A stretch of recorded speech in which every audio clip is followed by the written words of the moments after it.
The moon hung low that night, its pale light breaking through the tangled arms of pine trees, pouring like milk across the frozen forest floor. The wagon wheels had already faded into the distance, but their echo still pressed against Alma's chest as if refusing to let her breathe. A single strip of rope slid from her wrists and fell soundlessly into the snow. No one turned to look back. Not her mother-in-law. Not the wagon driver. Not the kin who had once eaten from her hands. The silence they left behind was louder than any words they could have spoken. She stood barefoot in the clearing, shawl torn, hair unbound. Her long, white strands shimmered faintly, catching the moonlight like frost in a midnight field. She had been born with that color, a pale, ghost-like white that the town had always feared. It was a quiet kind of hatred, the sort that grows in corners and behind doors, whispered in church pews and across dinner tables. They said her hair had stolen the warmth from her husband's heart before it stopped beating. They said the snows fell early because of her. They said she was cursed. Alma didn't believe in curses. But she believed in how people could make a woman feel like one. The wind picked up and brushed against her skin, cold as river stone. She wrapped the torn shawl tighter, breathing in through cracked lips. The forest loomed like a cathedral of shadows, endless, cold, and waiting. She pressed her palm over the small brass locket at her throat, the last piece of her husband she'd been allowed to keep. Inside was nothing more than a pressed violet and a few words he'd once scribbled on paper. Love, thin and fading like ink in the rain. Don't cry, she whispered to herself, her voice hoarse from holding back what her body wanted to release. If she started sobbing, it would never stop. The pines creaked as the wind swept through. A wolf howled far off, a long, mournful sound that made the forest seem even larger. She looked down at her bare feet in the snow, skin already paling, and forced herself to move. The forest wouldn't save her. It would eat her alive if she stood still. She walked until the trees began to thin into a small clearing. A broken log lay on its side, hollowed out with rot. It wasn't shelter, but it was something. She crouched beside it and gathered dry sticks with trembling fingers. Her breath rose in small clouds. She had built fires before, back when her husband was alive and the nights were kind. Tonight, she struck flint with clumsy hands, whispering a prayer without knowing who it was meant for. Sparks caught. Flame bloomed. A small, fragile light in a vast sea of dark. The heat kissed her fingers and she held them close, letting the feeling return. Her body ached with hunger and exhaustion, but it was shame that weighed the heaviest. The town would be talking already. Tom Burrell leaning against the store porch, tongue sharp as ever. Ruth Whitlock, her mother-in-law, shaking her head as if tragedy were proof of sin. They would say it had to be done. That she was better gone. Alma knew no one would come looking for her. A twig snapped in the distance. Her head jerked up, heart thudding so hard it felt like it might burst through her ribs. She scanned the treeline, the shadows shifting like they were breathing. The fire's light was small but enough to make her visible. Her first thought was wolves. Her second, men. A faint light bobbed through the darkness, a soft, steady glow moving closer. A lantern. She rose slowly, hands instinctively clutching the shawl tighter around her shoulders. Her pulse raced, but she didn't run. She was too tired to run anymore. The figure emerged from between the trees. A man in a long, dark coat, wide-brimmed hat low over his brow. His boots crunched the frost with deliberate, quiet step. The lantern in his hand cast a golden circle on the ground, cutting through the cold. He was not from her in-laws' world. She could tell that much from the way he moved, steady, calm, as if the night belonged to him. For a long breath, neither of them spoke. She could hear the forest shift around them, the distant howl rolling low through the trees. He tilted the lantern up slightly, and the light fell across his face. Rough lines etched into sun-browned skin. A man accustomed to dust and silence. "What are you doing out here?" His voice was low and smooth, carrying through the cold like a quiet promise rather than a question. Alma swallowed. Her lips parted, but no sound came. She wasn't sure what answer would make sense to anyone. Abandoned. Cast out. Unwanted. She stared at him as if those words hung in the air between them already. He didn't push. He didn't step closer, not yet. Instead, he looked at the small fire, at her shaking hands, at the bare feet buried in snow. Then he crouched slowly, setting the lantern down. From inside his coat, he pulled a folded wool blanket, worn but warm. He laid it near the fire without ceremony. "You'll freeze," he said simply. She blinked at him, confused. Most men she knew would have looked at her with pity or disgust, or worse, amusement. But he looked at her the way a man looks at a stranger caught in a storm, a fact to be dealt with, not a curse to fear. "I don't need," she began, but the cold betrayed her voice, cutting it short. He didn't argue. He only nudged the blanket closer to her and leaned back on his heels, letting the silence stretch. The firelight flickered across his jawline and the brim of his hat.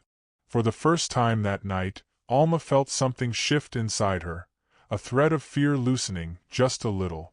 "Name's James," he said after a long while, not demanding hers in return. She said nothing. He seemed to expect that too. He rose, took the lantern in one hand, and glanced toward the forest path behind him. "There's a place not far. Warmer than this. You can walk or you can freeze." It wasn't an order. It was a doorway left open. She stared down at the fire. Her in-laws' wagon was long gone. No one would come for her. The forest would take her quietly if she stayed. She thought of how her husband used to hold her hand on cold nights, how the world had once felt small and kind. Then she thought of Ruth's voice, sharp and certain, saying, "She ain't meant for this world." Alma stood, slowly, wrapping the blanket around her shoulders. It smelled faintly of horses and sage. She didn't trust this man, but the fire wasn't enough anymore. James didn't smile. He only tilted the lantern slightly, lighting the narrow path between the trees. She stepped toward him, each movement pulling her farther from the grave she'd been left in. As they walked into the darkness, the small fire flickered behind them and then died, swallowed by the night. The forest creaked. The moon watched. And for the first time in a long while, Alma felt the thin, unfamiliar edge of something she couldn't name.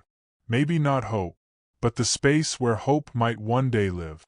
The sun climbed slowly, spilling pale gold over the wide desert like a quiet benediction. The sky stretched without end, and the land lay bare, broken only by thornbrush and the far line of canyon walls. Alma stood at the threshold of the small cabin, a wool blanket still pulled around her shoulders, watching the light crawl across the sand as if the earth itself were waking. The cold of the forest still lived in her bones, but here the air was dry, warm, and full of breath. She had not felt the sun like this in a long time. James moved with an unhurried certainty, as if every motion was chosen rather than rushed. He was out by the well, sleeves rolled to the elbows, drawing water. The old rope creaked as he hauled the bucket up. The sound was steady, honest. He didn't speak to her. He didn't ask questions about the night she'd been abandoned or the life she'd lost.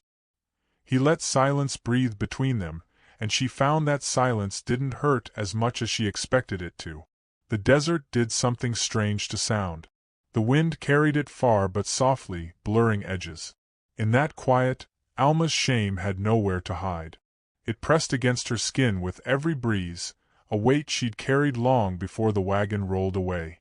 She ran her fingers through her white hair, its strands bright in the sunlight like ribbons of smoke. Here, it didn't look cursed. It just looked like hair.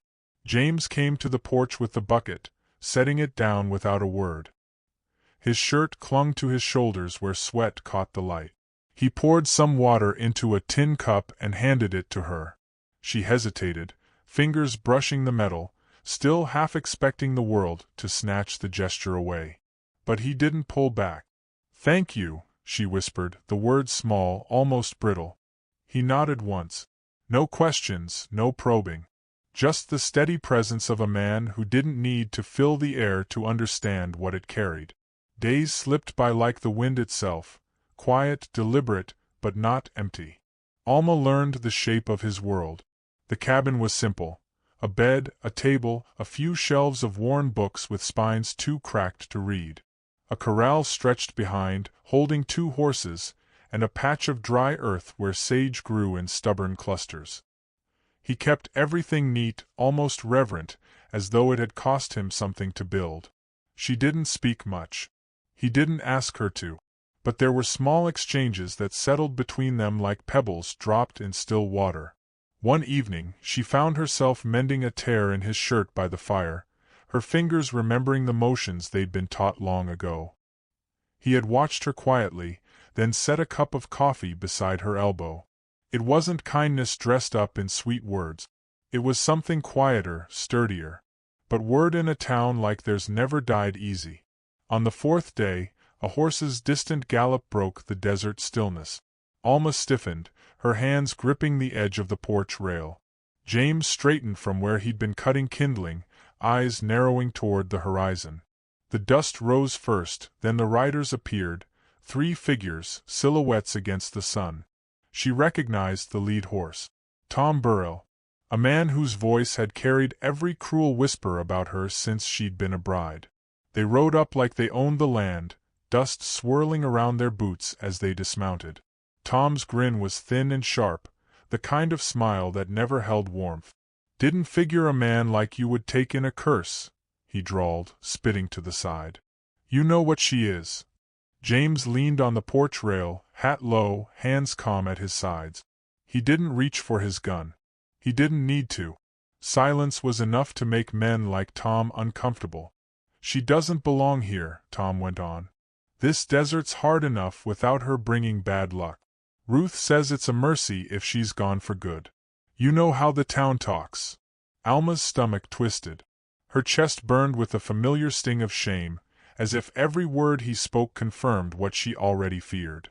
She wanted to step back into the shadows of the cabin, disappear into its wooden ribs, and never emerge again. But some quiet part of her refused to move this time. James finally spoke. "Then let the town talk." Tom blinked, as if those words should have come with thunder. "What?" James straightened slowly, his boots creaking against the wood. He stepped forward, not fast, but with the weight of someone who'd carried his own kind of pain too long to be impressed by petty cruelty. "She's not going anywhere." Tom's grin faltered, shifting into something meaner. "You'll regret this. Folks don't forget what she is." James tilted his head. "Then they can remember from far away." The wind whistled through the sage. Tom spat again, muttered something to the men beside him, and swung up onto his horse. Alma watched him ride off, her breath caught in her throat, something hot and unfamiliar rising in her chest. Not gratitude. Something sharper. Something alive. James didn't turn to her. He just stepped back onto the porch, sat on the rail, and adjusted his hat against the sun. It wasn't a grand act. It wasn't a declaration. It was a quiet wall against the world. That night, the wind swept across the desert, dry and warm, carrying the faint smell of rain somewhere far away. Alma stood on the porch, barefoot, the wood cool beneath her feet. She looked out at the horizon where the last streaks of sunlight bled into deep blue. James was near the corral, checking the gate, moving like a man who trusted his hands more than his mouth. She thought of the forest, the cold, the sound of the wagon leaving her behind. She thought of the years she'd spent bending herself to fit into a world that refused to see her as anything but a curse. All of it felt distant now, as if it belonged to someone else. When James came back up the steps, she didn't step aside. She looked him in the eyes for the first time since that night in the woods. He held her gaze, steady, unflinching. She reached up without thinking, brushing a strand of white hair from her face. He lifted his hand, slow enough for her to step back if she wished, and let his fingers graze that same strand. Not with pity. With quiet, unspoken reverence. "You don't have to thank me," he said softly. She shook her head. "I'm not." Her voice steadied. "I'm just breathing." He gave the faintest nod, a half-ghost of a smile hidden beneath the brim of his hat. The night hummed around them, gentle and vast. Weeks would come when the town whispered again, when eyes turned and tongues wagged, but standing there beneath the desert sky, Alma felt something take root deep within her chest, a thing the world had tried to crush out of her. She didn't know what name it carried yet, but it was hers. And as the wind swept past them, lifting the edges of her hair like a soft banner, she let it be. 2 hats rested side by side on the porch rail, and the desert stretched endlessly before them, waiting for the lives they had yet to build.